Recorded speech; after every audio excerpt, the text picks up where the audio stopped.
answer to that question will always be the same, whether it's for this path, the next path, the path that follows, the path that came before, which is that we are always going to want to be moving closer and closer to the center of all truth, which is God. The initiations of the mysteries bring about many, many, many things within the soul that have great importance for the spiritual development, but it also changes the way you perceive events, the way you perceive things.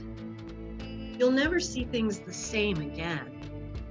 I'm going to be measuring my thoughts a little more carefully as we walk through this, because it is that kind of a path, and you want to be speaking of it in this way. You bring within you the multiplicity. The mysteries are going to bring within you a variety of multiplicities, but I'll just give a couple of examples. Through the initiations that we actually bring the energy within us of the many different lifetimes that we have existed. There is an actual spiritual process, an initiatory process, in order to bring that about.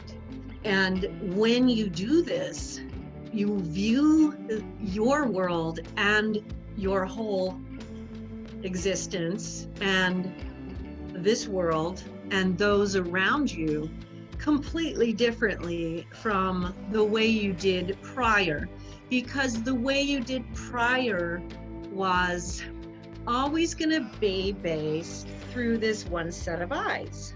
When you go through this initiation, you're all of a sudden looking through hundreds of these eyes.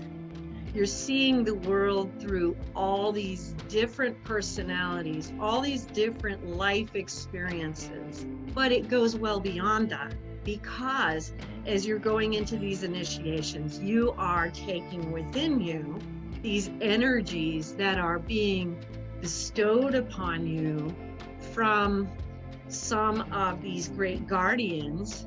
Some of them are prophets, saints, mystics, saints, and ascetics. Some of them are guardians of initiations, and these types of energies will give you an even different set of eyes, which is like the big all-seeing eye, where you are now seeing through different wisdom eyes.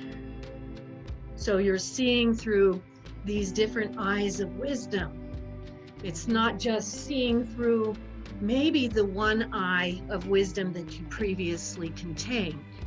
Maybe your current faith path.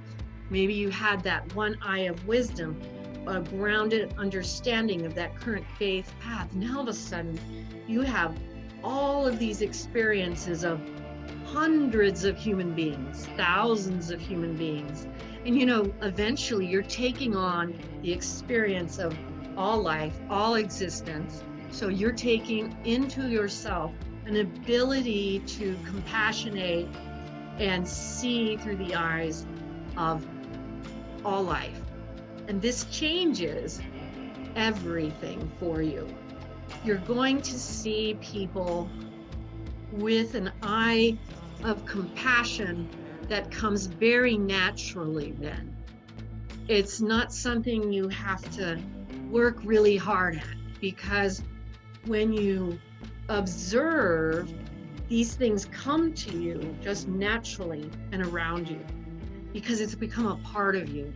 These different wisdom eyes as well then are adding to not just your grounded knowledge, but your higher elevational knowledge of the wisdom paths, and how this all processes through the ether, through energy, through the mind of God.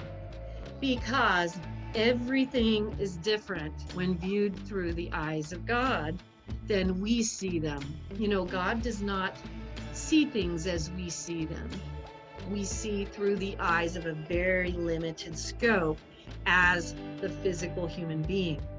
Going into the initiations and the rites of passage as well, completely altered us. It's like the difference between when Christ talked about how the entire tree of the mustard tree existed within that mustard seed. And so this little mustard seed contains that whole tree.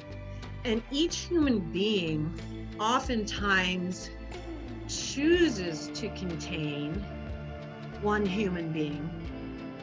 But within each and every one human being, that potential to contain the knowledge of all life, it resides there. It's there to be tapped. And the initiations into the mysteries and the rites of passage are those things that tap into it and unleash it and teach the soul how to properly handle it. And so it's like the human being becoming the many-eyed being,